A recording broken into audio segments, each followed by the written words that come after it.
And the higher you go in our industry, the more it becomes about that networking and talking and that ability to talk in like a Zoom or talk in person, large crowds. It's all about that connection. It's much less about the grass at a certain point and more about those interactions.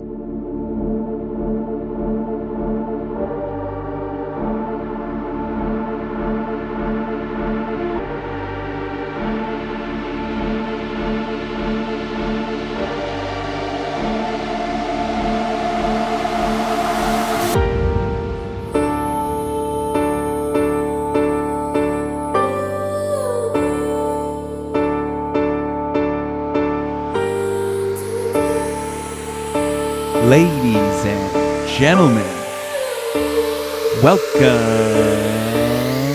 back.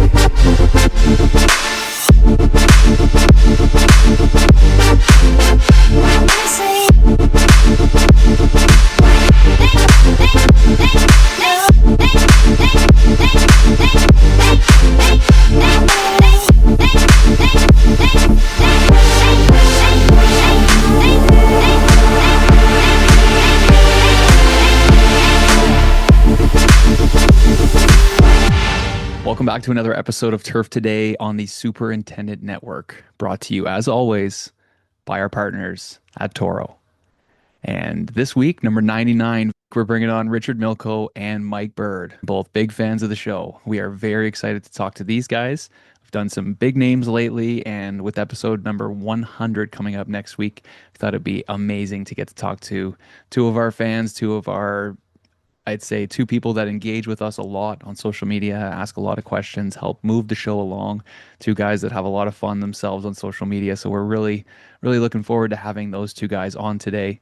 Unfortunately, Brian can't be with us. He has been at Oakmont all week and cannot make this one happen. That man has been burning the candle from both ends, like a lot of us do. And yeah, unfortunately, he won't be with us. But I wanted to fill everybody in on a couple things that we had looked at over the last couple weeks. The first one being the scorecard overseas. We heard from a bunch of people, which we thought was a lot of fun. Some people were saying that over in the UK and Ireland, they still use yards on your scorecard, which is really cool. And some places have both. So they'll have the meters and they'll have the yards. When you go to the more of the continental Europe, I guess that's more or less where a lot of the courses are measured in meters. Haven't seen it done here in Canada. Maybe there are some old school places that do kind of have both, but we've always seen everything in yards here, just like in the States. So from everything I've heard from people is that it's something you have to adjust to, certainly, if you're a golfer, always used to either playing in yards or in meters. So I think a lot of those courses that have both on a scorecard or have both laid out on the course makes it helpful. You know, we've adapted these days to the game of golf being played in all these different countries and all these different languages. You know, golf is for everybody. So you got to make it easy. It's like going to a different country and not having any signs or any way of translating. So that one was really cool to get kind of buttoned up. The next thing had some people writing in and asking us and talking about the early morning experience. Some people thought it was a hilarious idea and sided with Brian and kind of said there's no way people would ever wake up that early or want to pay for something like that. There was a large group of people that thought that no, you don't go to bed, wake up and go to something like that. You party all night and then go to the 18th hole at wherever to get to see all of the work being done. I thought that was a kind of a cool one. Would certainly make for a late night, but I mean, if you're down at a tournament or you're down with your friends on a golf trip or something like that, why not make the maintenance tour a little part of it? So who knows? Maybe one day we'll see something like that. But for now, it's just us and everybody who enjoys it. I was hoping to get to ask Brian about this today, but it sounds like we might have to ask Mike McCormick himself. Now, some of the videos and the images that have come out from the US Open, especially the shop, have had one really cool thing in it that people have been asking about. And me, myself, I am also very intrigued. When Mike goes up to stand in front of the 250 plus people preparing the grounds for the US Open at Oakmont, he's standing next to a wolf. And of course, everybody wants to know what it is. So I don't have the answer for you yet. I'm sure somebody out there does. We will ask Mike about it, but you guys got to listen to this and tell me it doesn't give you goosebumps. Welcome to the first round, the 125th US Open. this morning for years. Absolute chills. You could play that every morning on your way through the gates of the golf course, and that would absolutely get you going. Wouldn't matter what time in the morning it was. So if you haven't seen that video, head over to Instagram and check that one out. It's definitely one to save. All right, we're going to kick it with the boys here right after a word from Toro. Turf Today is brought to you by Toro. How did Oakmont Country Club prepare to host its 10th U.S. Open? By installing a state-of-the-art Toro irrigation system featuring the Toro Infinity Sprinkler Head, the new system that allows for more precise water application for better turf conditions and playability. The Oakmont membership is proud to present a golf course that challenges the best golfers in the world, and Toro is proud to be their irrigation partner. Learn more about Toro irrigation systems and solutions at toro.com. Toro, always solving, always evolving. Trying to find the tripod's best spot. It's always fun getting set up sometimes, eh? Oh, hell yeah. It's DIY as hell. This is $10, the entire thing. That's awesome. So what's going on, Richard? Good day for you? Oh, yeah. Pretty good day. Standard Friday in summertime, mowed approaches, watered hot spots, made sure the greens were tidy, got the hell out of there. Yeah, exactly. Busy weekend ahead kind of thing. Absolutely. It's Father's Day, and then next week is our premier member guest. Okay. So it's like back to back. Nonstop. Mike, what's going on, brother? Mike. What's going on? How we doing? Not too bad. Are you live from the golf course right now? I am live on site, perched up on the par 3 fifth tee box here with Piglet. Oh my gosh, that's perfect. Doing a podcast from a tee box. I got the fourth green right behind me there. I recently went out with a heavy inch of seed and some crystal blue links, so I just keep popping those birds on every so often, you know. Oh yeah, you got to keep it moist. Got to baby those things. Yep. Yeah, I figure what better place to stage up than out here on Green Harbor, dude. Talking to, been a long time fan, so it's good to be on. Yeah, absolutely. Before you guys jumped on, I did a little intro just talking about this is episode number 99. So we're leading into 100. We had some messages sent in and stuff like that. And one thing we talked about was, getting some more fans and people from all over the industry on the show. And you guys are two people that certainly engage with us quite a bit and, ask questions and help the show move. So it's so cool to have you guys on today. I also have to apologize. Brian messaged earlier. He's not able to make the show, which never happens to us. We're usually always together. So it's one of those things that kind of worked out funny this way. We still have three people on the show. What's he down there with McCormick in the gang? Is he still on site? Yeah, he's been there nonstop. So I haven't really gotten much from him, one word answers and stuff all week. So seems like he's pretty busy. Oh yeah, he's in it. Hey, that's a worthy dismissal, I'd say. Yeah. I just wanted to ask him about the wolf. And we've been getting so many people asking about the wolf standing beside Mike. Do you guys have any idea what's going on with that? I have no idea. Yeah. Just as confused as everybody else. I guess probably just the leader of the pack, you know what I'm saying? Kind of that's like his presence getting the team all riled up.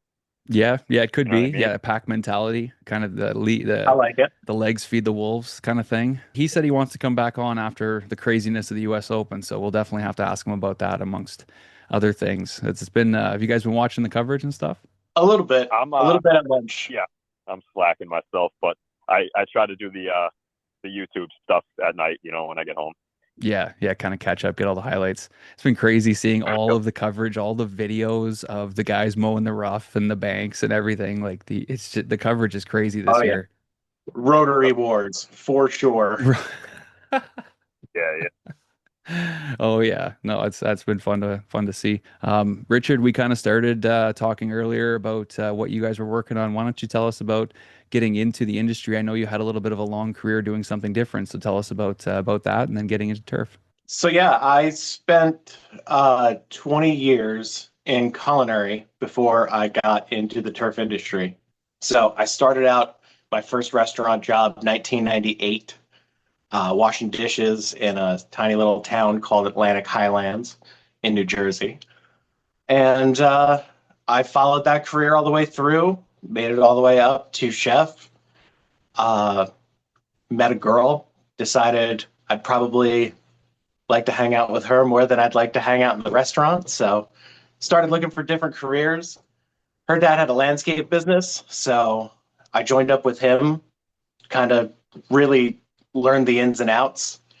And then I think if it was like LinkedIn or one of those job boards, I found a post for a little community 18-holer called Westlake in Jackson. I went down there and I was like, I'd like to give this a shot because I knew landscape was cool and all, but I felt like there was more out there that I could do and try, especially since it's really all the same stuff. I mean, like mowing is mowing is mowing. At the end of the day, as long as you're paying attention to what you're doing and good at it, it's the same. So I really took to that and made a jump after my first season to a course called Manasquan River, which was super close to my house. It was a top 25 in New Jersey. Awesome superintendent Matt Morrow showed me the ropes, had two great assistants there that kind of showed me everything that I needed to do. I started up at Rutgers. This is back when we were in like COVID times, things were online.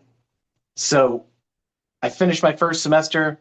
I do my internship at Manasquan, and I'm kind of looking around because we know, my wife and I now are like, you know what? New Jersey might not be for us forever. Let's travel with this industry because that's something that you can do.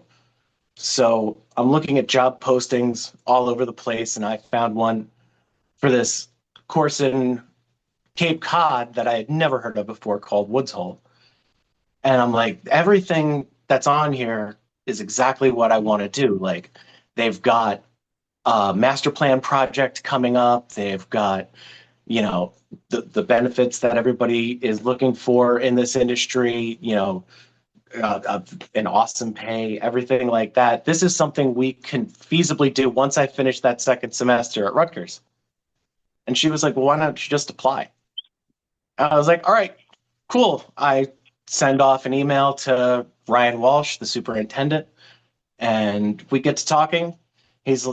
We do like a online interview. He's like, I really like it. If you could come up, that would be great. I was like, well, I have to finish my internship if I can come up in the fall. And he was like, kind of looking for somebody right now. This is like Memorial Day.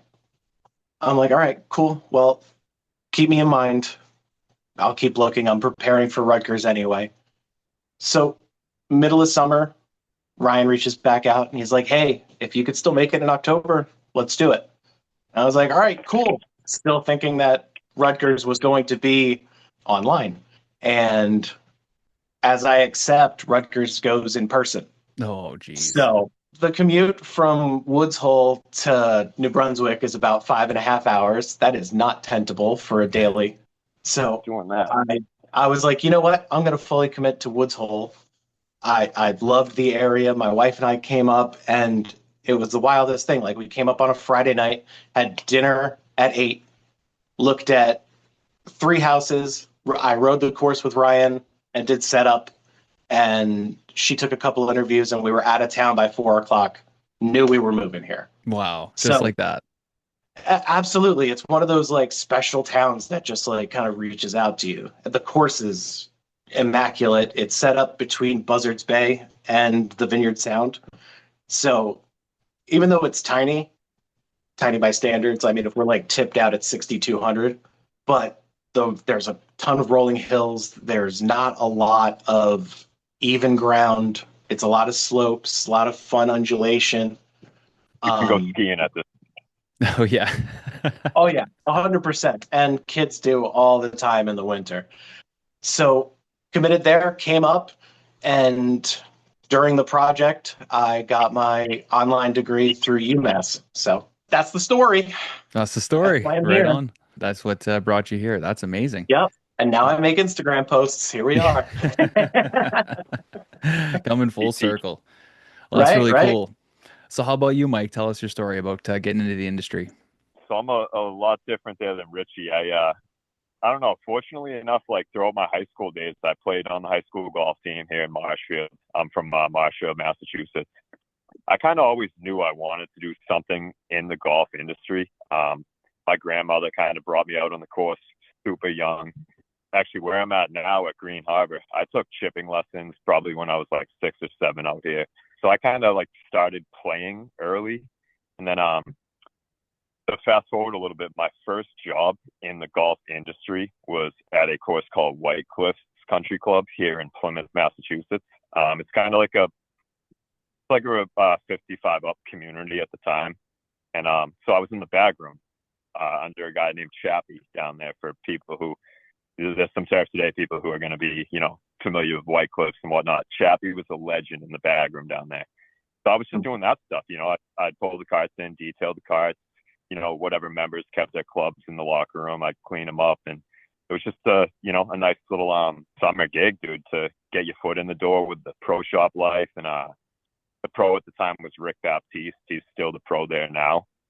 But yeah, that was my first ever gig in the golf industry. That was way back that was before I had a license. So, my grandmother and my father would drive me down there after school and I'd get dropped off. And so, yeah, that was, trying to rewind back. That was maybe 2003, 4 at the time. So, yeah, at first I thought I wanted to, be in the pro shop side or do PGM. So anyway, I'm kind of rambling a little bit all over here timeline wise. So I get out of high school. I go to Coastal Carolina down in South Carolina for the PGM program. And long story short, I ended up talking to like superintendents more. And I was home here on an internship at Harmon Golf, which is in Rockland. And I was kind of shadowing lessons. I was in the pro shop, stuff like that. And I was real buddies with the super there, Ryan Anderson, at the time. And I would always talk to Ryan. And, anyway, long story short, I ended up liking the turf stuff better. I just liked the facility management, just, being the keeper of the property. That kind of caught my eye a little bit more, dude, than folded sweaters and selling shirts. And you know what I mean? I got back down to Coastal Carolina after that summer. And there is a school you're familiar with, Adam, called Horry Georgetown Technical College. Oh, yeah. And Horry Georgetown is right on it's pretty much on the campus of Coastal Carolina. Okay. So I fell right in that program. I ended up, going into Horry, totally switched majors. So I ended up leaving Coastal altogether and then enrolled in the golf and sports turf program at Horry Georgetown. And man, was that the right move to do. This is circa 2010, 2011 in Myrtle Beach. So, I know you got Hunter Cooper on, a few pods ago, and he kind of said it similar to what I'm going to say. It was a weird time in the industry, like 2010, 11, 12. It was kind of like fiscally, like things weren't doing that great. And, yeah, I just went down there and it was still a great program. Don't get me wrong, but like, it was more like my professors then, they're all like retired by now. Jim Huntoon was not one of my professors, but I do connect with him on the socials and everything. A lot of my professors were like, Dr. Flanagan from Virginia Tech, Ashley Wilkinson, he was the irrigation guy, Richard McGinnis, he was like my turf management and turf business class. Doc Flanagan was all like pesticides and any like insect classes, like insect 101, as the phone falls, insects 101 and things like that. So yeah, I kind of knew I wanted to do something golf course, whether it was PGM but I lucked out and ended up finding Horry's 2-year program and did that, and that was just a great time down there, man. It got me into being able to volunteer at Champions Tour tournaments. We used to go down and do the Liberty Mutual Legends of Golf, which was at the club at Savannah Harbor. So I did that 2011, 12, and 13. Get some tournament experience under your belt. Stay with a bunch of the boys, dude. We all go down there, hit up River Street, and have a good time. Those volunteer weeks are a good time, man. Again, I was fortunate enough too, where it was always like that tournament, the Liberty Mutual, was always like over my birthday. Oh, and, boy. Yikes. 21, right? And you could take the ferry over from the club at Savannah Harbor. You could cross River Street and take a quick ferry to River Street, which was downtown Savannah. Dude, I turned 21, right? Me, Jay Richardson, like Brad Willis, like a bunch of the like Horry Tech boys. We were the Mole Crickets at the time. Now they're the Horry Georgetown Gators. But we were the Fighting Mole Crickets when I was down there. And so I turned 21, dude. All of them used to call me Mass because I was the only kid from Massachusetts with all these like Georgia boys, South Carolina boys, and Freddie Couples ended up buying me beers for my birthday, dude. Stop it. Stop it. That's so cool. You guys just randomly ran into him? Now he like so since we had badges, we would have like agronomy badges or grounds passes, whatever. We could kind of like cut the ropes and walk around and not knocking the Champions Tour stuff, but it's a little bit smaller venue than like it ain't what's going on in Oakmont right now. It's a little bit quieter, you know what I'm saying? Mm-hmm. But still, I mean, those are the older guys from Tour, man. Those guys, they were shooters back in the day. They're just it's the Champions Tour, man. It's the quieter tour. But so we anyway, to answer your question, we could get at the driving range like with them, talk, and they knew who we were because there was only like 17 of us volunteers. Like only Horry Georgetown worked to this golf tournament. Okay. That was like a nice at the time, Richard McGinnis, longtime superintendent in like the Long Island area. He was one of my professors. So he would let us go down there with him and, a couple other like chaperones would come down, and Lynn Childress was the superintendent of the course at the time. He would let us stay, hook us all up. And so anyway, I'm like having him sign my flag and all that. And I'm talking to the guys on the range, like Craig Stadler, Freddie, Jay Haas. And, one of my boys, I think Willis or like Jay Richardson was like, "Hey, yo, Bird turns 21 tonight." And he's like, "Seriously? Meet us over River Street later tonight, boys." And, we thought he was just pulling out legs. Yeah. You know what I mean? We'll be looking around for Freddie. Nah, man, those boys weren't playing. Those boys weren't playing. That's amazing. We talked at River Street, Wet Willie's, whatever else was the spot down there at the time. Like, I think it was this place called Fat Tuesdays, like the slushy places. And it was just it was just a good time. It was cool. That's awesome. Got some ball experience, got a little drinking experience with some Southern boys. Yeah, no kidding. And a couple autographs. It was a rough morning. I was mowing collars. So it was a rough morning, but hey, you know what I mean? It pays to play. Yeah, exactly. Big boy at night, big boy in the morning, right? Yep. No scouts. Yep, that's all. Yeah. Yeah. Oh. So Mike, you have a solid golf background, and Richard, I see the clubs behind you there. So did you have a little bit of a love for golf before getting into the turf side? Absolutely not. No. Okay. So I mean, like, I went to the range and like played rounds with my dad. We had like county courses in New Jersey where I grew up. So like me and my dad, my cousins and stuff would go out and just like hack around. But I never really got like super serious until maybe 2022. So yeah, I'm still relatively new, and Mike will attest. My scorecard proves it. Yeah.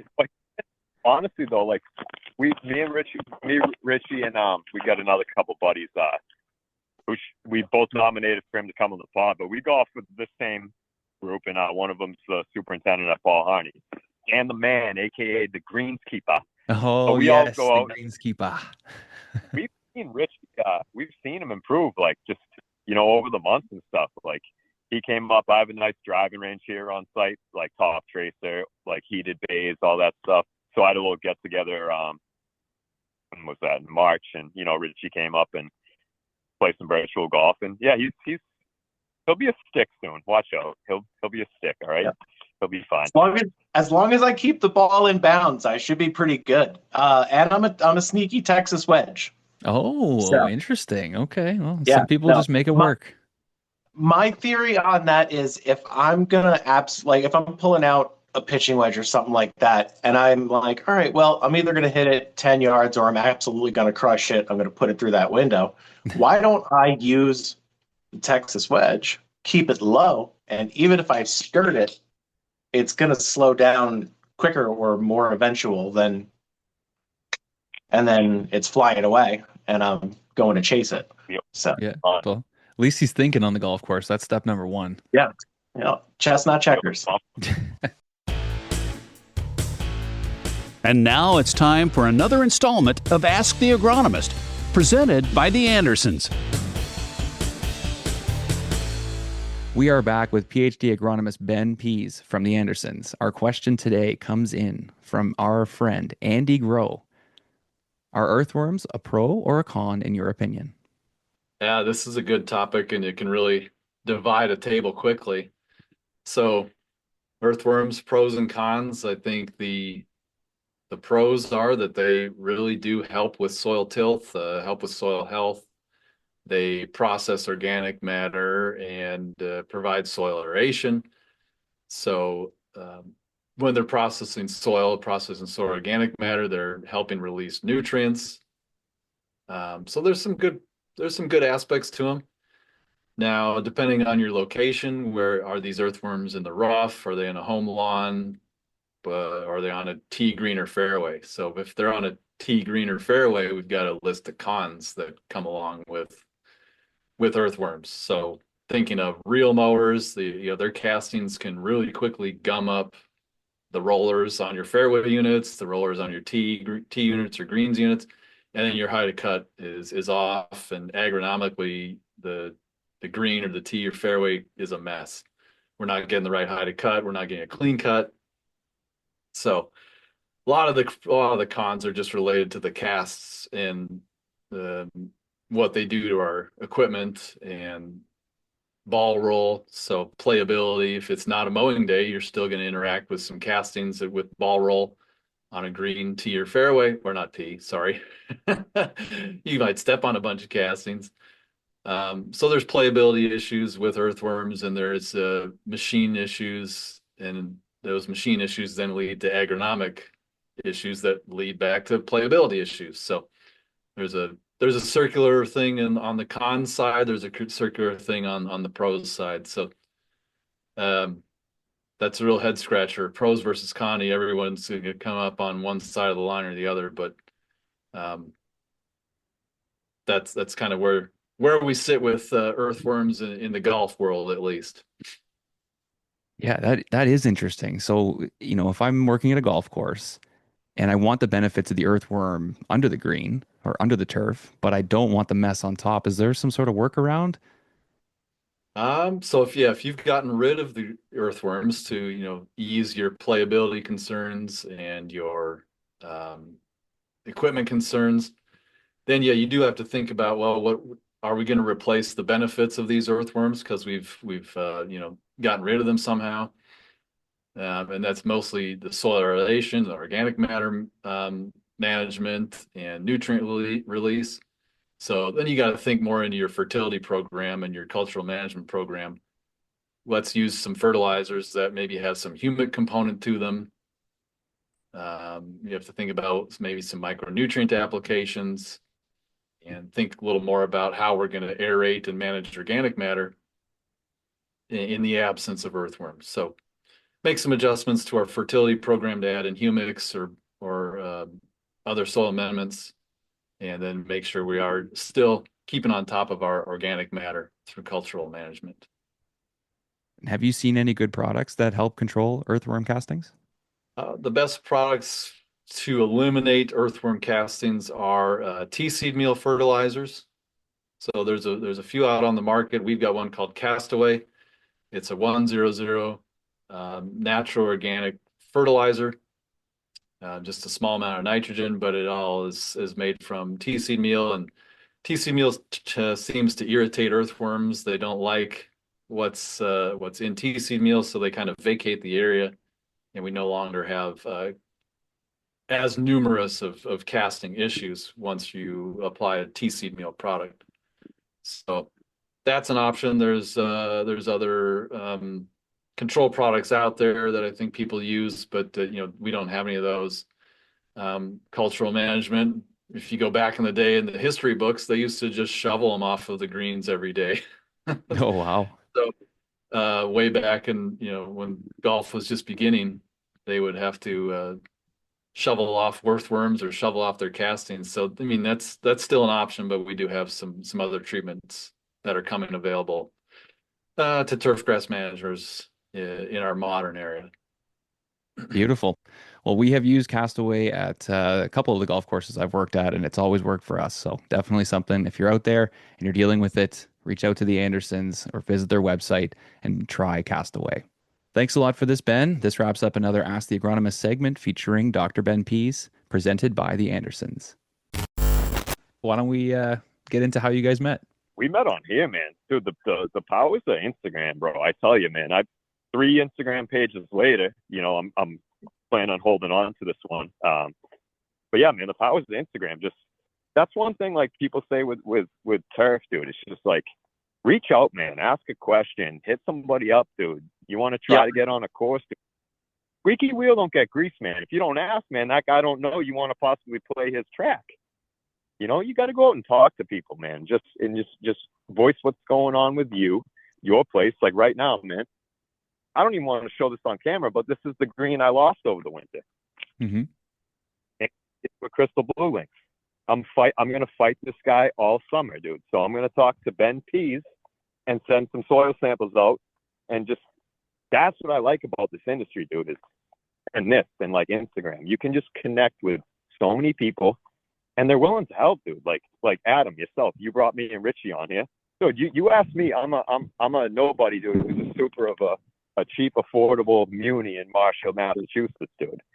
Like I'm a $30 joint that has 70,000 rounds a year and gets beat up, but I want to dial this place in. Yeah, and you absolutely like, love it. You have just as much passion for what you do as a guy who's got, 100 staff and doing everything they possibly can because they have all the money in the world. It's all about the passion. It's all about enjoying what you're doing. Yep. That actually, to segue into something that I did want to bring up, though, is the state of the game, dude, because I see it out here all the time, right? And like you name it, dude, I've been at that type of facility. I've worked at a top 100. I've done tournaments. I've been at an unlimited budget. I've been at a nothing budget. You know what I mean? Like, I'm not going to dive into all the details right now. Hey, Piglet, where you been? What's going on? That's a turf dog. She runs the course. Oh, yeah. Searching for treats. Golf is in such a weird state right now, dude, in my opinion, on the public sector, right? Like, I see it out here all the time. I'm a $30 track. I'm not a private facility. I have 70,000 rounds a year. I'm open all year, no temporary greens. And like people, I feel like the expectations of properties, dude, like people just are starting to come around. But overall, I feel like the general public's expectations of golf, dude, are way higher than they should be. Like I have 5 guys at most with maybe a quarter of the chemical budget that people use. And like people come out here and they're like, just the divots in the greens, or they're complaining because the greens are slow because I got to water in to seed the green. Like that is like what I want to go back to. Like when I started playing golf, right? It was no matter what type of facility you were going to, you showed up with your shirt tucked in, some nice golf shoes, you looked the part, and you were ready to have course etiquette, respect the game. Now it's just, this is just my 2 cents, man, from what I see out here. I know like every place is different. And Richie probably doesn't see most of the stuff I see on Woods Hole. He probably doesn't see some of this stuff, but I'll see, kids in tank tops, maybe no golf shoes, just speaker bumping, and they have no etiquette, dude, whatsoever. Like I want golf to go back to like it's a gentleman's sport, it's a respectful sport. So to respect the sport, you respect the property. And like that's really what I want, like for the game of golf, and like for just the industry in general. Like just have people respect what we do. And I feel like a lot do, but man, there's so many that don't. Like I see it out here all the time. Like I'm trying to grow in that green behind me, and just people won't fix their ball marks. They don't know how, or they're just concerned that, they spilt their beer or whatever. Like I just want the game to go back to like the game that I started many years ago. It was a respect, etiquette, and just a behavior thing. Sorry to rant, but I'm a busy public track, and I just see that stuff, man. To segue with like Mike and my Instagram and stuff like that, it's a good way to show not just the average golfer, but every golfer and every person that looks in at golf from the outside, like what it is that we really do to the turf to get it to that quality. Like what Mike is doing to get that green fully grown in. Like what we did at Woods Hole for a master plan project where we added 30 bunkers. Like, why do you verticut? Like, we just, to show people why we're doing the things, I think that'll kind of get them on board to the proper etiquette that we all want. I mean, definitely Mike and I are two different facilities for sure. But they're both awesome tracks. And if you get a bad lie at either one, you're going to pay for it regardless of what you're sitting on. And the thing is, a lot of people will look at the course and blame the course for the game. And you got to look at your game as much as you look out at the course.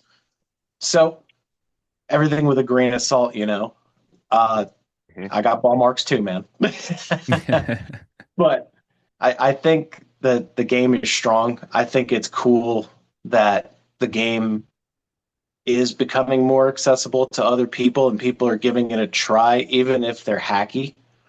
They're going to learn quickly what it really means to golf, especially if you get that bug.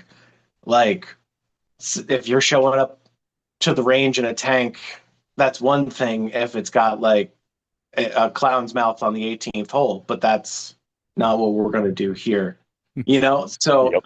And I mean, I'm all for, I just was at the range a couple weeks ago and I was wearing jeans and Nikes. Like, it's just, you got to know the spot and treat it accordingly. But I tell you what, a lot of the spots up here are nicer than people give the credit to.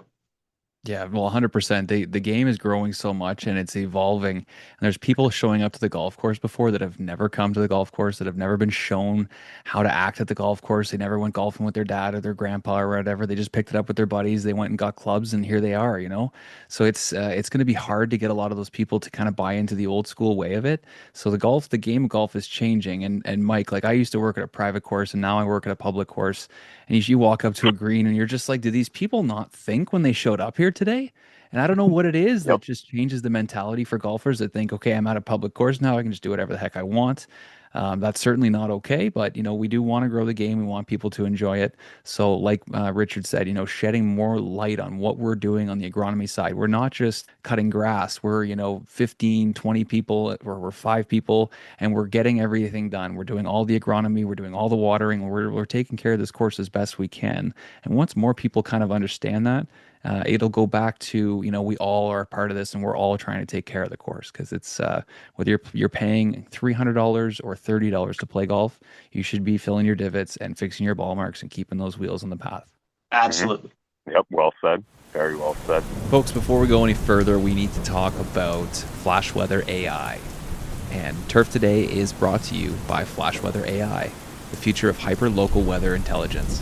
Whether you're managing a golf course, sports field, or any outdoor operation, timing is everything. Flash Weather AI uses cutting-edge AI to deliver real-time forecasts and lightning-fast alerts tailored to your exact location.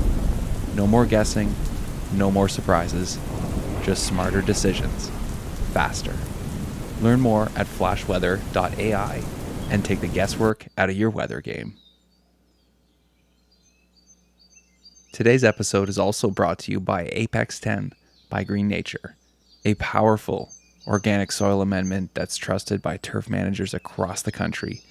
Apex 10 improves root development, enhances nutrient uptake, and increases stress tolerance, all while reducing the need for water and synthetic inputs. Whether you're maintaining championship conditions or just trying to get the most out of your turf, Apex 10 helps you do more with less. Learn more at greennature.life and see how Apex 10 can elevate your turf program. What would be your best memory on the golf course so far, Richard? So, like I mentioned before, we underwent a renovation for Woods Hole's 125th anniversary. So we reshaped a couple greens, put in a bunch of bunkers, had obviously Kyle Franz, I'm burying the lead on that one, come out and just put on a show on the course. And the funny story is it wasn't Christmas Eve, but it was close. But we were still like pumping out shaping and everything like that, still had sod coming, and we had sod show up in a snowstorm. Wow. And we rolled it out that day on top of the snow because it's sod bottom bunker. It was going to die anyway. Right. But Was that one? That one of your original posts, like one of your first couple of big posts? it might have been one of my first. I started the page in March, so that might have been, if not one of the first things I posted out. But there's like pictures of me doing snow angels in the bunkers because they're like so full of snow. Got to get it I done. mean, We spent the money. We got to do it. right. And Memorial Day is coming and we got a tourney and we are getting out there regardless. It's going to be sunny. Let's go. So, I mean, that's what I loved about it. It's like seeing the construction side and seeing the planning and everything like that, and seeing the vision of the shapers and everything like that. It was so cool to experience, like putting it all together. Like, even though if you think about it, it's winter time in Cape Cod, like we're windy all the time, and now it's like 20 degrees. So, uh-oh. There were some people listening that just had serious PTSD. Because as soon as I heard that first button go off, I was like, "Oh, he's watering." Yep. Dude, all I plugged in was 4-4. I've been here for about 3 years now, and like 18 months into like really starting into this like 3 to 5 year like resto, you could say, all in-house stuff. Got a lot of creeks that need addressing, like dredging soon. First off, let's access those. I got a massive tree problem out here, massive root problem. So you go step by step, baby. Just take the chisel and chip over here, chip over here, chip over here. But I'm focusing on the bullet points first. You know, I got probably 900 more trees that got to go. Wow. Fix this, baby. Just keep chugging away, man. First things first is the tree removal. Second thing is get the creeks, access cleaned up, get the waterways cleaned up, dredge those out. Then start getting into the nitpicky stuff. We lost them. That's what happens when you do it out in the open like that. It's a gamble. So before we were interrupted by the watering, you were just saying. As soon as I heard the beeps, I was like, he's calling in an airstrike, isn't it? Goodness gracious. Oh my gosh, I love that. So, yeah, it was cool just seeing it all come together. Like, Cape Cod in the winter is just about as crazy as it can get when it comes to weather. Like, we're windy, it's cold, it's just, if it's rainy, it's pressing rain. If it's snow, fortunately on the Cape, we don't necessarily get a lot of snow. So you guys never really actually closed down? No, we'll put in temporary greens in the fairways. It's funny. I don't necessarily play during the season because I'm just too busy doing that stuff, and it's for the golfers. Mm-hmm. So most of my rounds are like in shoulder season or like over the winter. My apologies. Technical difficulty. That's what happens when we do live remotes. Yep.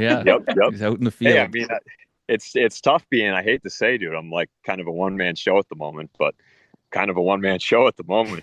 You can't go home.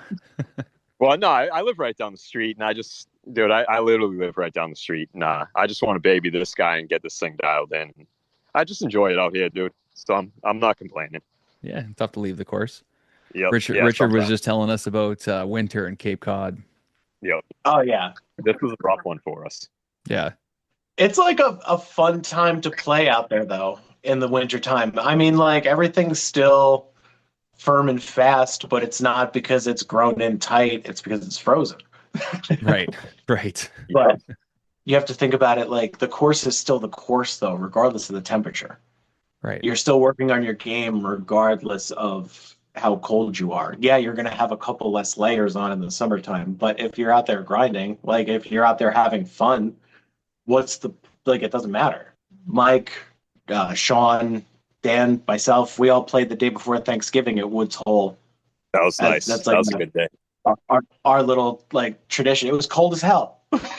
We played in January. We've played in February. Wasn't Like like it. That's the game, man. But like it, just getting out and enjoying it, getting better.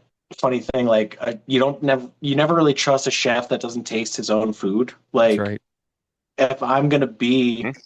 the best agronomist, the best greenskeeper, the best superintendent that I can be, I've got to be out there playing the course, seeing, oh, now I understand why we're trimming the fine fescue 3 times a year because this place I hit into is an absolute nightmare right now. Stuff like that. Like Mhm. just understanding the game from the golfer side as much of the agronomy side, which I already find super cool and stimulating because it has a lot of similarities to the culinary world. For instance, if I'm striping greens, at the end of it, you look back, that's your presented plate. It's circular, it's perfect. It has to be absolute and the way it needs to be. It's just so instantly satisfying, Like it's just engaging and challenging, but a satisfying challenge. Yeah, it's annoying, and yeah, we're hot, and yeah, we're digging holes and tracking wires uphill for no reason and stuff like that. But that's the game, man. Like that's what we've got to do. That's life, and I enjoy the hell out of it every day. I have a cool job, and that's the best part. Yeah, it's Yeah. just a satisfactory thing, dude. You see instant gratification of you just beautified an area. You know what I mean? You beautify a property, dude. Like Right. Like that's like the most to, addicting part of this whole thing, really. Instant I gratification. I give this example all the time when people are talking to me about like my job and stuff like that. I'm like, anytime you go to a baseball game or a football game or something like that, you're taking that selfie. You're not going like this with somebody's legs behind you. You're putting that field behind you, man. When Mhm. you're taking the picture of you and your 3 friends on that first tee, Right. you want to make sure that fairway's behind you. That's what I do. So I got to make sure that's tight, that's perfect, that's a memory. Like I think that's from just being in the hospitality business for so long. Like everything is a hospitality when you think about it. Like I've got to have the outside look right because the wedding on Saturday is going to take pictures, and I don't want that to look like crap because then all they're going to do and all their friends are going to do is just crap on the course for no reason. Mhm. Like those are small random things that like I'm thinking about as I'm mowing the 18th fairway or something like that. So I just make sure that everything is always just tight because somebody's taking a picture, somebody's looking at it and going, "Wow," I never want somebody to look at it and go, "Ugh," Yeah, one of my professors used to always say, "You guys aren't going to be superintendents. You're going to be in customer service. At the end of the day, it offers your customer, and you got to make sure they're happy. I mean, whether it's private, public, whatever, we're all in customer service. I know other people have said this on the pod before, dude. It's not managing grass, dude. You're managing people. I mean, I only got a couple people. Richie's got more than a couple people. It's networking with your little team, whether it's big, small, and at the end of the day, it's customer service and working with your little squad. That's it. You can't do this by yourself. Nobody can. I mean, right now I'm watering by myself, but that's a one guy thing. So, but in the grand scheme of things, dude, the whole property, it's with your people and it's customer service. 100%. So I know on a couple episodes ago, agronomist Ben Pease was pleasantly surprised with the velvet push-up question, and yeah, so my boss is Manny Francis. He's kind of the GM. He's the superintendent. I'm the assistant superintendent, but he really is more in a GM role. I've kind of taking reins of the crew and the college kids and most of the decisions for the property. We still collaboratively batch up together and stuff. But anyway, about the history of the property. So that's third generation Francis. His father and his grandfather are two legends when it comes to like the New England chapter of superintendents.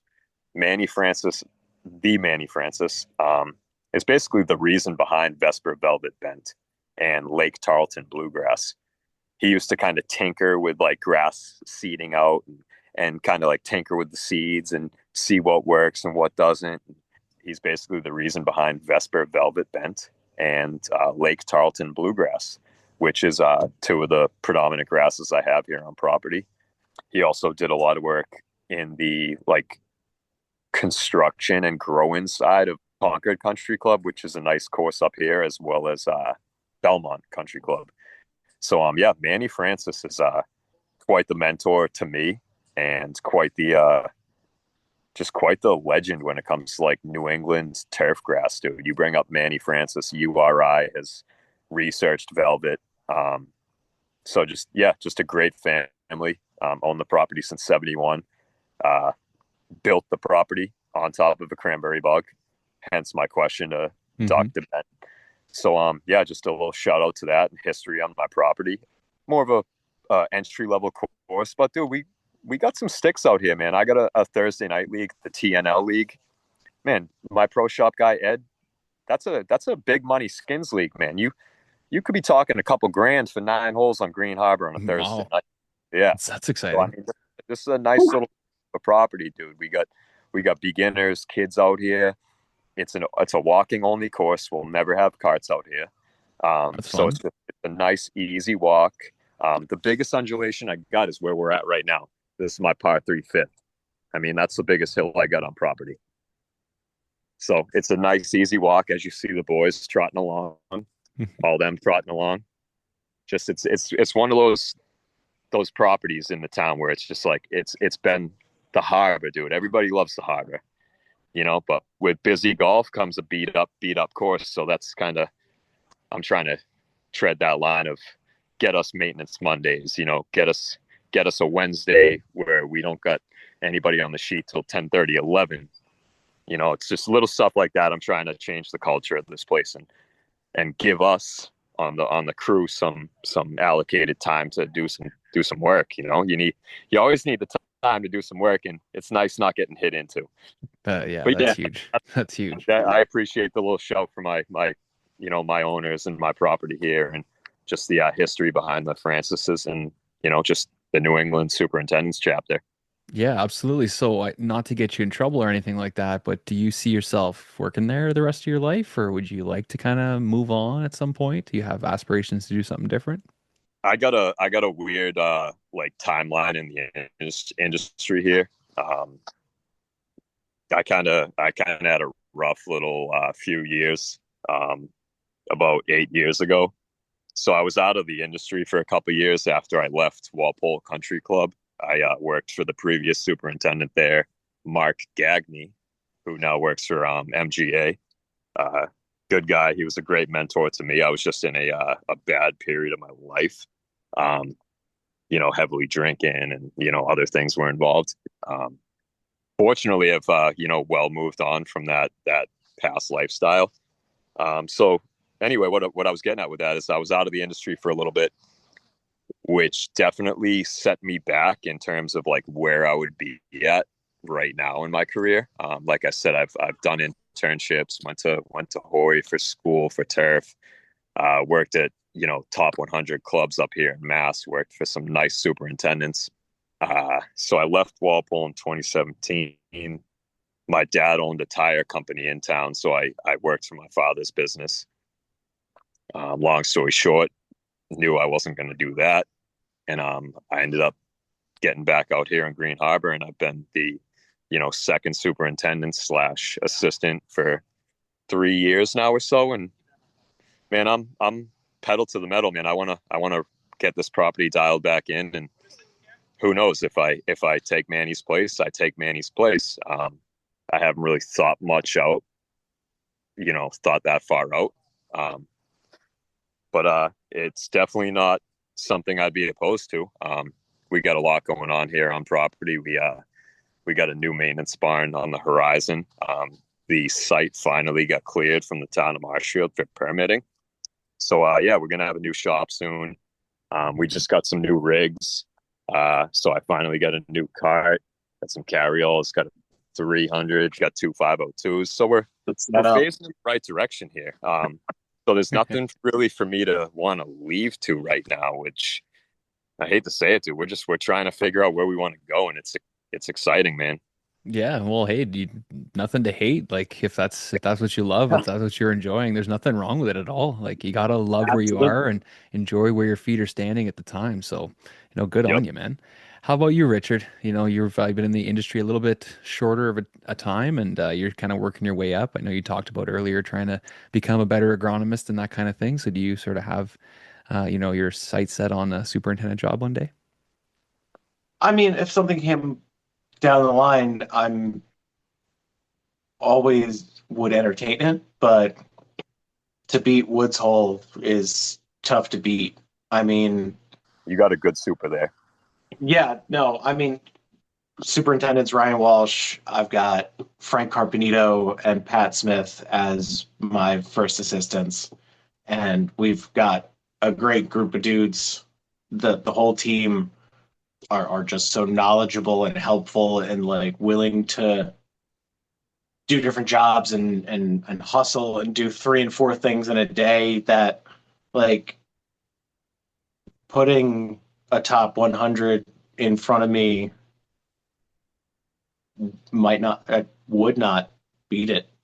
Like I'm pretty much Woods Hole versus the world at this point.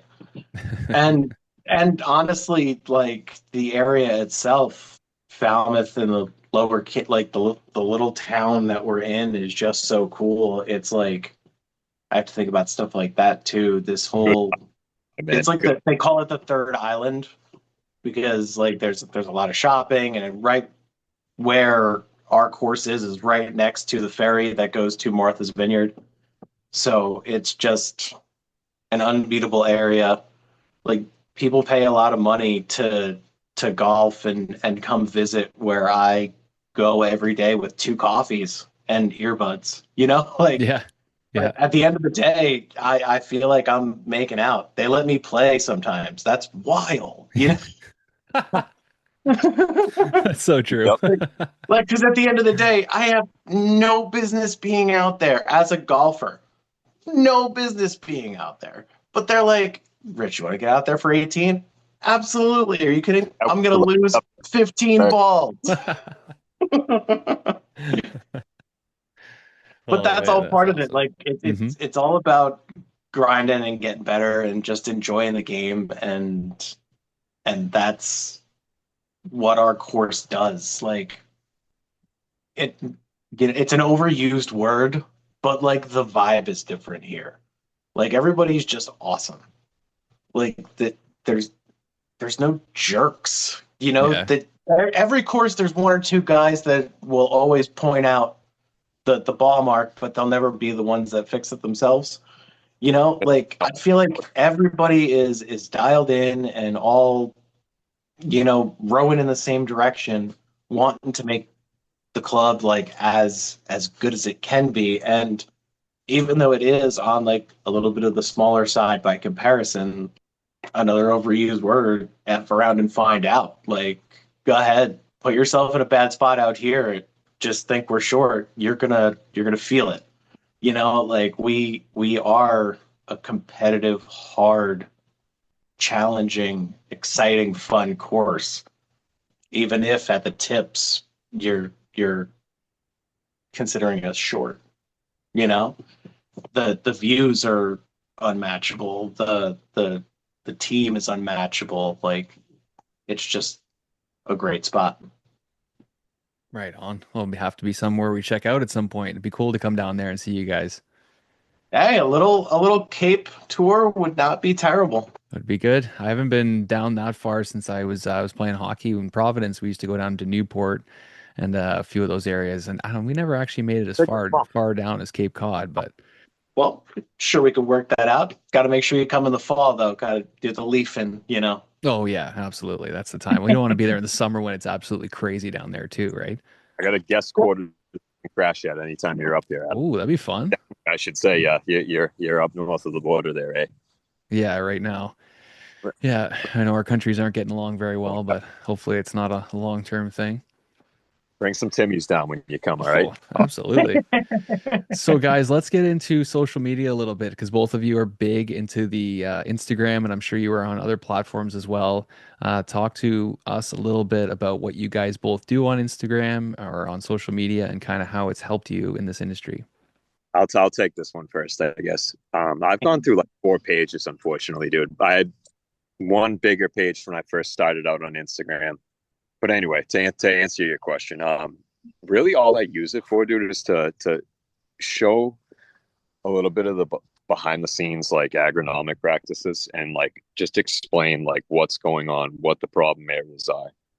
Like obviously I got an interseeded green behind me and people have been asking, oh, what's up, what's going on with that green? What's it dead? I'm like, well, we lost it because of ice over the winter. And, we're, like I said, we're a hodgepodge of grasses. So I just like to explain that and, obviously give Piglet her limelight.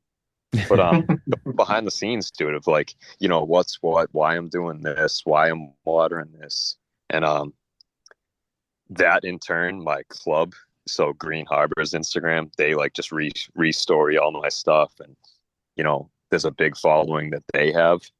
So it's a good way to connect with like the little on-site community that you have. That's your golf course. So that's really what I use it for. And another example would be, dude, I'm talking to the biggest turf pod like in the world right now, dude. And that's only because of my Instagram.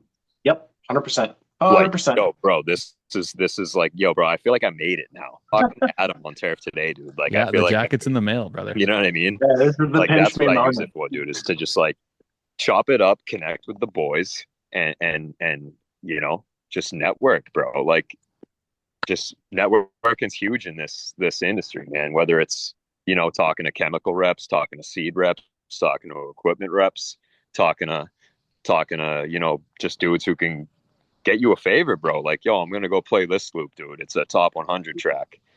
Bro. Instagram's crazy. Instagram can get you somewhere, dude. If you wanna, like I said earlier, dude, squeaky wheel don't get grease, man. The worst thing you're gonna get, dude, is a no response or a no. Yeah, And that's it. dude, it's probably not going to be one of those. It's probably going to be a, oh yeah, yo, what do you need, man? Come on by. Like, dude, I got a laundry list of names, dude. I could shout out on Instagram, dude. The greenskeepers at Marshfield, Ben Bouchard, who won your Toro head cover. He's over at Blue Hills in Canton. The greenskeeper down at Paul Harney, Richie TTKE at Woods Hole. Who else? Walpole Country Club grounds. Dude, you name it, bro. I've connected with these people in my region just because of Instagram. Bro, Instagram for turf they go hand in hand in my opinion. That's really cool to hear. And I can't tell you the amount of people we've had on the show where I am getting ready to interview them and I'm not freaking out, but you're really nervous. Like for myself, I'm just a regular guy and we're interviewing some major superintendents and big names in this industry. And we get off the call. This happens every time we get off the call. I look at Brian and go, "Oh, so he's just a regular guy." Like this industry is just full of just normal, good, hardworking men and women who just all have the same attitudes, have all just want the same thing. Whether you're, like I said earlier, whether you're working at a course that charges $30 or $130, it's all the same type of people. Like you literally can't make it in this industry. You cannot make it in this industry if you do not work hard enough, you do not have the passion, and you do not connect with people to be able to work your network and grow and learn. So, Instagram has been amazing for our industry. I feel like it's a little behind compared to some other things. There's some companies and some people that still aren't on there or have taken a while to get on there, but it is really helping grow our game and our industry. And the higher you go in our industry, the more it becomes about that networking and talking and that ability to talk in like a Zoom or talk in person, large crowds. It's all about that connection. It's much less about the grass at a certain point and more about those interactions. So Instagram is just it's the only thing I have, to be perfectly honest. No Facebook, no X, no nothing like that. Mhm. Just the Instagram. And I feel like for me personally, that's like enough. I know that there's people that are on everything, and I'm not greedy, man. I've got my lane. Like I do similar to Mike. My page is Through the Keeper's Eye. There's underscores between the words because I grew up as an emo kid. But That's awesome. I, I started the name on Instagram back while I was still at River in Jersey, and I thought it was going to be a photography page of just like cool shots, cool setups that I've got, sunrise every day. Come on, But it really kind of sat there for a little while until the construction project, and then it was like, all right, well, we've got 2 months to go. We've got all this footage and stuff of us working. Maybe it would be a good thing to put it out there. And I can remember we were on the hillside of One Green doing fine fescue. So we're like uphill, hammering sod nails in, everything. It's cold as hell. And we were talking about our boy Dan, Greenskeeper, and how he posts and everything like that. And I can't remember who it was, but somebody was like, oh, one of us should do that. And I was like, F it, I'll do it. I've got the Instagram tag already. Like, let's go. So I threw one out just to see what would happen. One led to two, two to five. I got to be over 200 posts at this point. But it's all shots of us doing the things that we do on our daily basis that you might not see. Things like aerification, things like verticutting, like running the Wiedenmann to pick up large scale debris. Like we just had a wild storm where our course took 6.5 inches of rain. We took 2 inches of rain in 30 minutes. So obviously, no matter what drainage you put in, no course is built for that.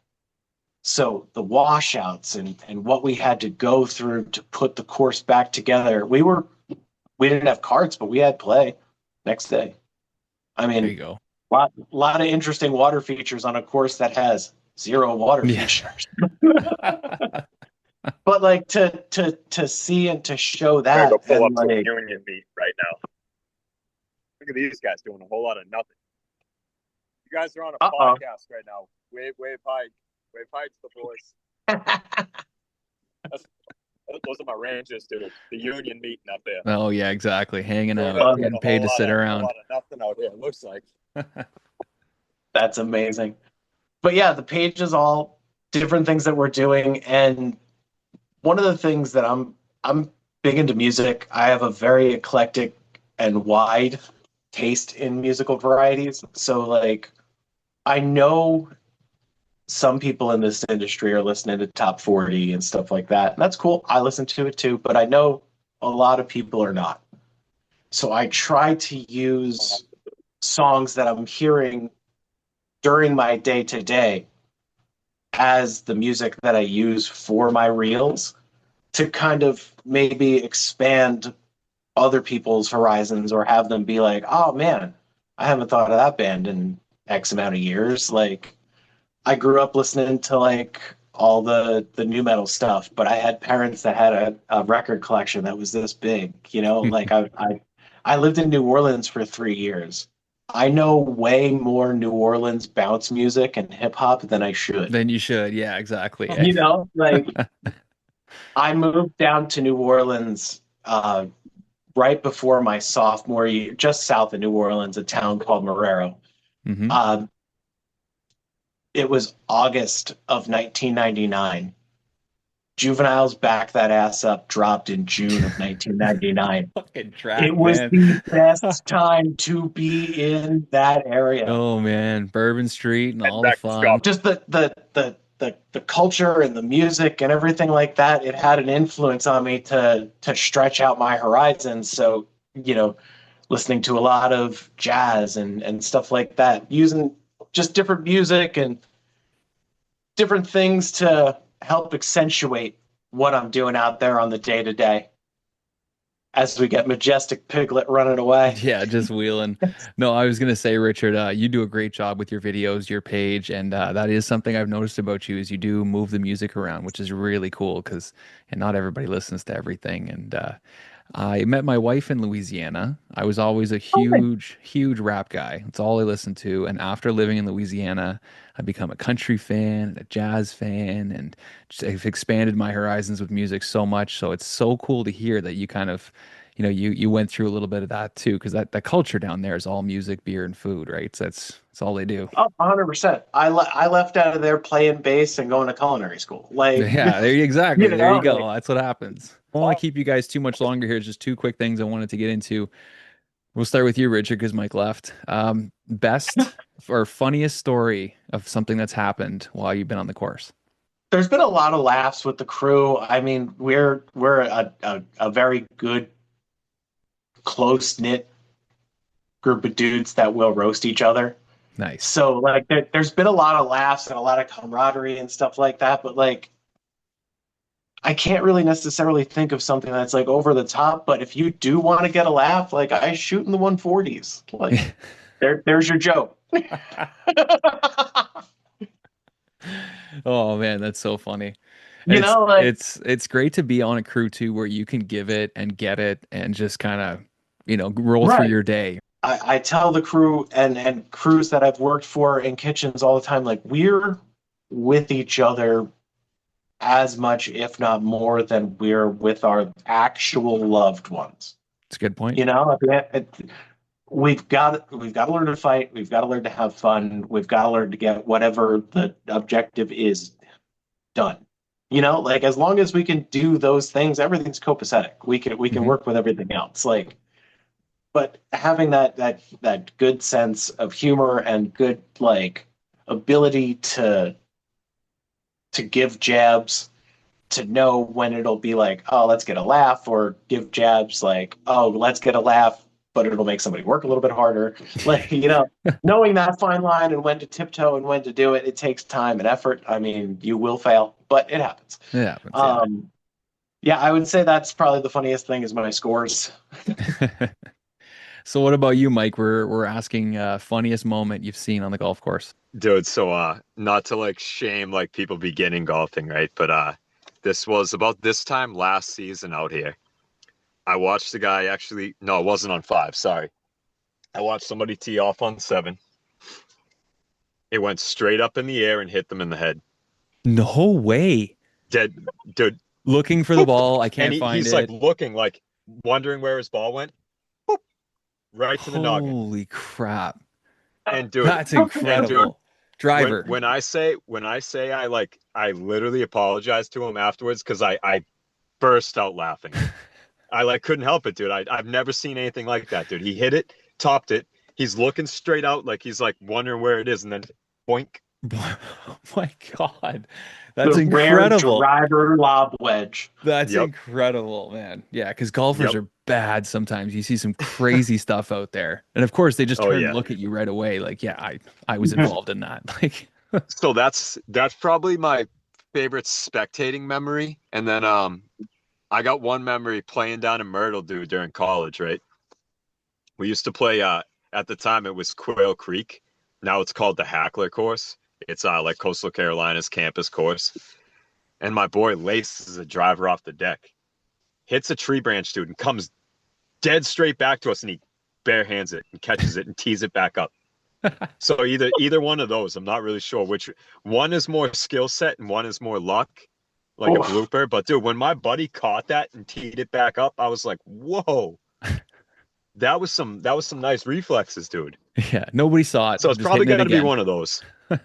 Yeah, he ain't doing that again. Nah, that is not happening again. Yeah. I'll start with you, Richard. Just anything you want to talk about, any messages you have for our community or for the industry. Like I said earlier, this is your guys' episode. So anything you want to talk about.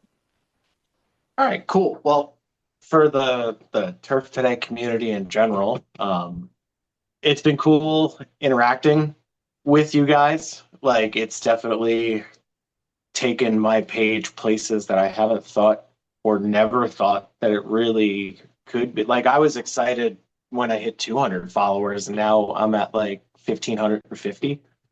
So, I mean, the number's going up every day, which is wild to think for a kid who wasn't that cool in high school. Like to show what I do on a daily basis at a place that's bananas when you think about it. It's awesome. It's enjoyable. It's stimulating. It's everything that I didn't think social media could be, because it's so toxic and vengeful, and obviously just look around. Like it's a small respite, and like that shining little glimmer of the good that all the social media stuff can do, because I can make dumb reels running a Sand Pro while playing Slayer, and I've made friends by it. Like I played golf with Mike and all the boys, and like when we had the contest for all the lawn gear, like SB and I talk every day now. No way. And like there's dudes that I see posted all the time that we send memes. Like I don't send friends and family in my extended realm memes. Like it's wild to see the spaces that it's gotten me to, and the reach and the read. Like I never thought I would have, not a following, but like just looking at the breakdown on Instagram, like I've got way more followers in Australia than I should for having never stepped foot on the continent. Yeah. Like just and to show off the course, because like not everybody's making it to Cape Cod, not everybody's making it to the States. Like to show off my little corner of the world and to show how sick it is, I would do this all again in a heartbeat, and just continue to make little reels and enjoy new music. Like that's another thing. I try more often than not to use like newer bands or up and coming or people that I like come across. Like there's just bands that deserve it, Like I way back in the day being on like street teams for bands and stuff like that. Like I've still got that little bit of passion in there for the scene. So to give the shine to other bands that people might not see, I still love to do it. Because at the end of the day, it's giving me another thing to listen to while I'm out there putting down lasers. A lot of the music might be loud and screamy and stuff like that. I get that, and that's not everybody's cup of tea. I totally respect that. My wife is a Deadhead. I never appreciated the Grateful Dead until I met her, and now I've got a Grateful Dead tattoo. Like, Nice. so you know what I mean? Like you've got to learn it, you've got to think it, see what I'm putting on that reel. Maybe it's the lyric, maybe it's the complexity. Because a lot of the times when I'm listening to stuff like that, I'm listening to the complexities of it to keep me focused on being that dialed in on that straight cleanup line between the approach and the fairway.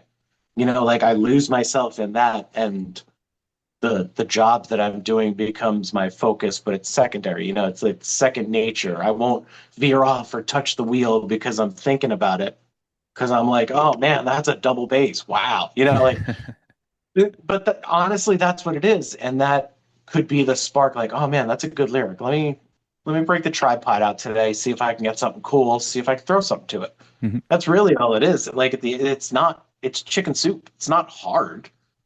But if you give the same 5 ingredients to me, Mike, and 100 other creators, you're going to get 100 different chicken soups when it comes to turf, Mhm. So that's the cool thing about it, is everybody's at a different course. Everybody's at a different space in the game, or space in their course's time. And to see everybody just out there grinding and doing the same thing and wanting to show the game and show what we do and show all the hard work, and not just in, oh, well, we finished the round, click picture, like really getting out there and showing the nitty gritty, like the sparks coming off the reels.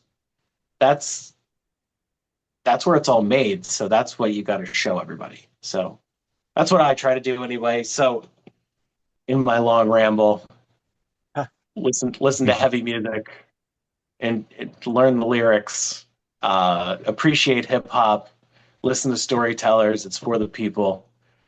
Don't be a jerk. Love what you do, and play more golf. Boom. That was really well said, Richard. How about you, Mike? I know it's tough to all follow, right. but Yeah, I'll keep it a little shorter than that. But nah, man, I just want to thank you and Brian, man, for putting on, the superintendent just network and this whole like community you guys have started, dude. So first off, thank you for bringing me and Richie on. And second thing I wanted to say is I mentioned it, or when we were previously talking when I was out on 5, like, dude, at one point in time I thought I was shunned from the industry when I left. A superintendent that I left. Like, I was in a bad point in my life personally, and like I was battling some inner demons myself. So dude, if you're in a bad spot, dude, like, reach out, dude. Like, anybody on Instagram, bro, reach out to me, dude. I got 100%. if you anything, bro. Like, most people want to help, dude, and like, just network, and you can get past whatever you think you can't get past. And just know there's more people out here who want to try to help you than there isn't. And I'm a living example of that, dude. Like, I left the turf industry in 2017 from being in the turf industry from Horry, Georgetown, and I've been somewhat in the turf industry for, I'm 33 now. I've been in the industry for like 18 years. Dude, people will rekindle relationships with you if you're honest about where you're at in your life, dude. And I was honest, and I had issues, and I got them resolved, and I amended the bridges that I burned. And just, dude, reach out if you got issues, and people are willing to help, and you can get past whatever you're dealing with, dude. So I just wanted to say that on a personal note. And bro, it's that turf life, baby. We're all in this together, man. Let's swing smooth, and that's it, boy. That's it. Let's just keep on keeping on. Listen to your mentor, and have fun with the crew. And at the end of the day, man, you're out on a golf course day to day, working a job that people out there paying to play a sport on the place that you work every day. So, man, we're living. yeah, really well said. That's all I got. I think both of you guys have a lot to be proud of. Richard leaving, being a chef where you're the leader and having to, start in a new industry, and Mike, having to step away, work on yourself and come back. You guys, like, I'm proud of both of you, and I think you both should be very proud of yourselves. And what if you never leave the positions you're in, it sounds like you're both going to be very happy with what you do. So we really appreciate you guys 100%. coming on. There's a lot of good stuff in here. People love this show, not just to hear from the biggest, most heavy paid superintendents, but they want to hear from everybody. And you guys are great examples of two hardworking guys who love what they do, who want to keep continuing on and want to keep helping others. So from us to you guys, thank you so much. And if something comes up between now and Tuesday, let me know. This is episode number 99, boys. Very, very excited to have you on for this one. Let's go. 99. Well, thank you guys so much. Enjoy the rest of your weekends. And this will be out Tuesday. Absolutely.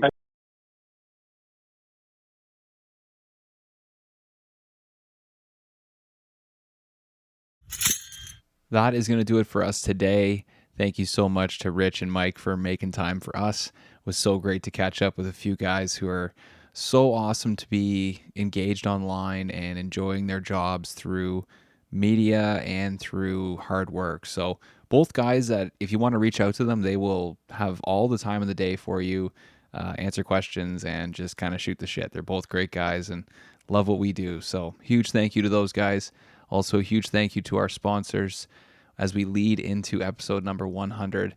think back on all the people that have helped make this show possible and helped make the show run, have, thrown ads on here and given us money to make sure things work and buy equipment. And oh my gosh, we've come so far, and we've hopefully been able to help a lot of people. We get a lot of positive feedback, some negative, which podcasts always get criticism, and it's great to hear what people think. And we've always felt like we adapt and we try and cater to our audience. And we love you guys. We appreciate everything that you write into us and all the questions that you ask, and the fact that you share the show and you listen to the show and you download the show is just shows how much you guys enjoy it. And we're just gonna keep her coming. Taking us home today, as always, Boston Levi. This is a good one. We'll see you guys next week, and keep those reels sharp. Number 100 coming, baby. We meet thousands of people in our lifetime. We basically count on one or two hands the really special ones that we want to stick around. Sometimes through life you get separated from that person, or they break your heart, but it doesn't mean you wouldn't do anything for them. And that's sort of the premise behind this song. You love someone so much that no matter what they do, you would do anything for them. 1, 2, 1, 2, 3.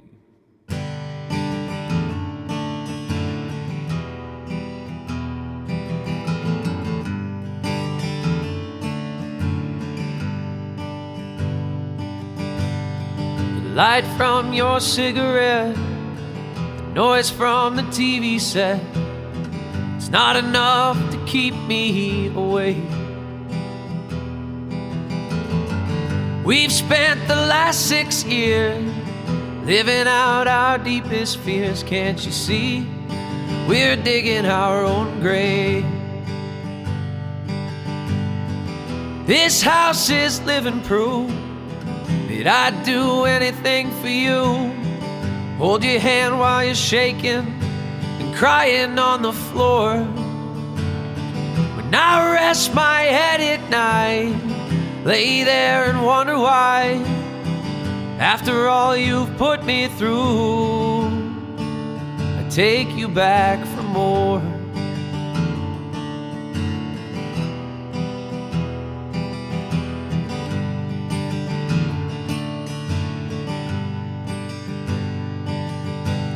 So go drink your troubles down.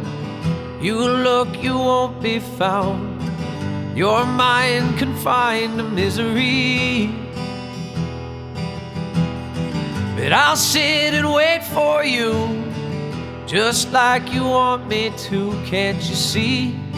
This love's a tragedy. This house is living proof that I'd do anything for you. Pull you into shelter when you're caught out in the rain. When I rest my head at night, lay there and wonder why, after all you've put me through, I still forget the pain. It's okay, we're all insane, using all those we love in the most devilish ways.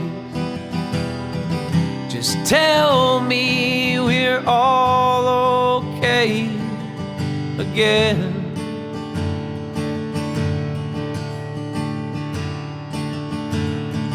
It's okay, we're all insane. Yeah, we're dead upon our feet on the best of days. Just tell me we're all okay again.